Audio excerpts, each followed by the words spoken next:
I'd like to welcome Professor David Hanlon, the chair of the Department of History here at the University of Hawaii, one of the sponsors of this upcoming Engaging with Vietnam conference. So I want to thank you very much for your support.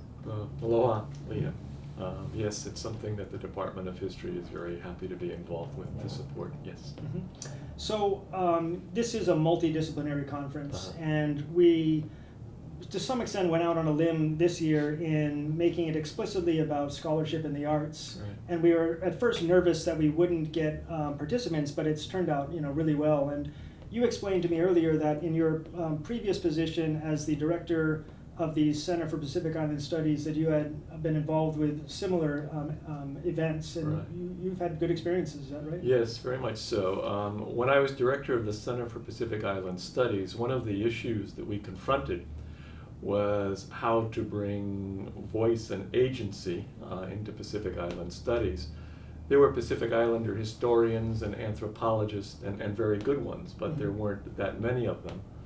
And there was also the need, I think, to get beyond the text, to get beyond archives, to make Pacific Island studies breathe, seem vibrant for our students. And so what we found was that the promotion of the arts, be they performative, exhibitive, added to Pacific Island studies, gave it a dimension and a vitality that texts by themselves couldn't do. So we're very much then, and I am still now, an advocate of a multidisciplinary or interdisciplinary approach to studies such as history. Yeah, actually that's interesting.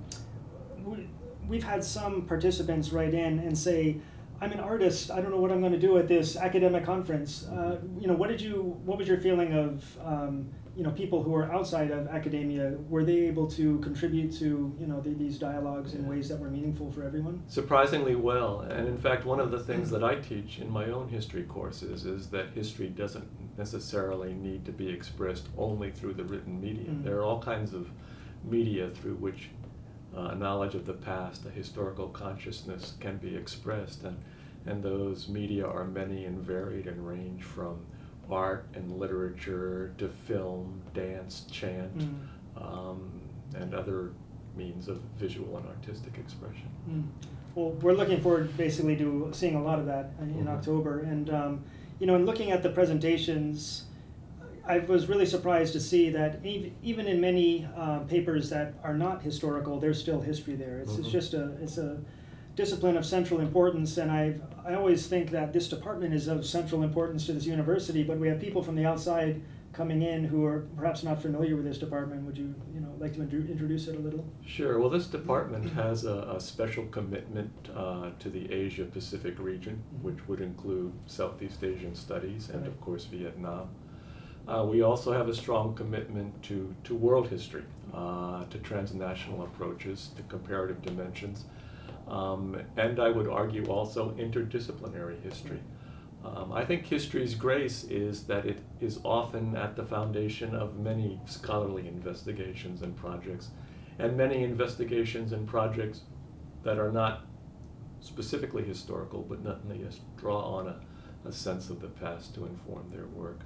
So I would like to think that this department contributes to the intellectual life of this campus and to the region in many ways that are significant and profound and have been going on for quite a while. I agree with you, and this department is also contributing to the Engaging with Vietnam conference, so I definitely want to thank you for that. You're very welcome. I wish we could contribute even more. It's still everything else, so thank you very much, and I look forward to seeing you in October. Okay, thank you, Liam, and best of luck with what looks to me to be a very exciting conference. Great, thanks. Okay.